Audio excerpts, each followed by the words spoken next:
საერთოდ ლექსების წერა დავიწყე სკოლის დამთავრების მერე. 1973 წელს. მას შემდეგ წერდა. მეტნაკლებად ვაყავთ. სულიერსა და მატერიალურს ვცდილობ რომ შევუთავსო. ძირითადად მეწევს მანქანის საბარგულზე კალამი, რვეული ფუსელი და ასე ვცდილობ და შემდეგ სახში დანარჩენებს შევავსებ ხომდეს ასე იქნება.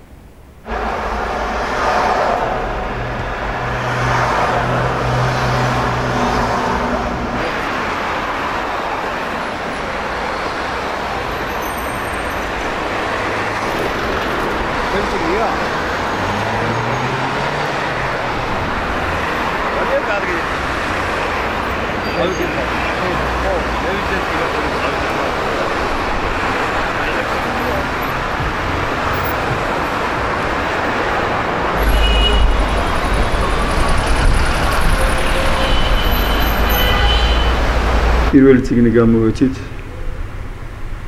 და პირველმა წიგნმა კარგი შთაბეჭდილება მოამხდინა საზოგადოებრივ მკითხველზე. იმის შემდეგ გავაკეთეთ კიდევ მეორე წიგნი.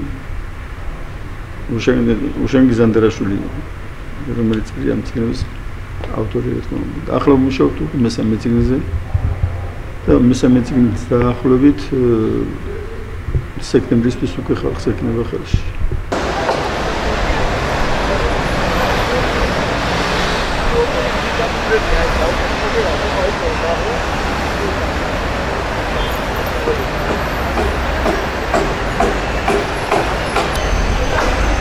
ფინანსები რამდენად ხელშემიწყობს, იმდენად შევძლებ მესამე ლექსების კრებულის გამოშვებას, თორე ჩემი სული რო იყოს ყალვე გამოუშვები, აღგომა იესო ქრისტეს.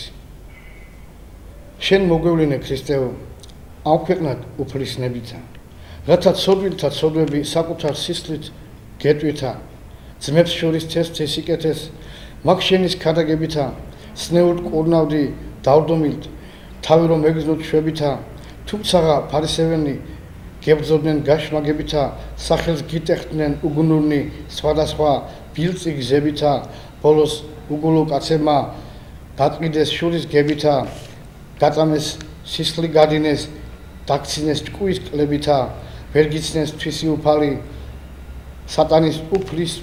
სატანის ავი ცნებითა, ჯვარზე გაგაკრეს ბრიყვებმა შეპყრობილ იყვნენ ხსნებითა, ძლებს გაუყარეს სამწვანი, იქმოდნენ გაავებითა, ავაზაკ შორის გამყოფეს ეშმაკის მანქანებითა, თუმც მოგისაჯეს სიკვდილი, ბრბოსგან ნაყიდი ხმებითა, როს იძახოდნენ ჯვარს აცვით, ვერცხლისა მეუხებითა, მაგრამ სიკვდილი დაწვდუნე შენივე ჯვარზე ვნებითა, როდესაც ყრეჩი თავსდექი ისევ უფლისა ნებითა.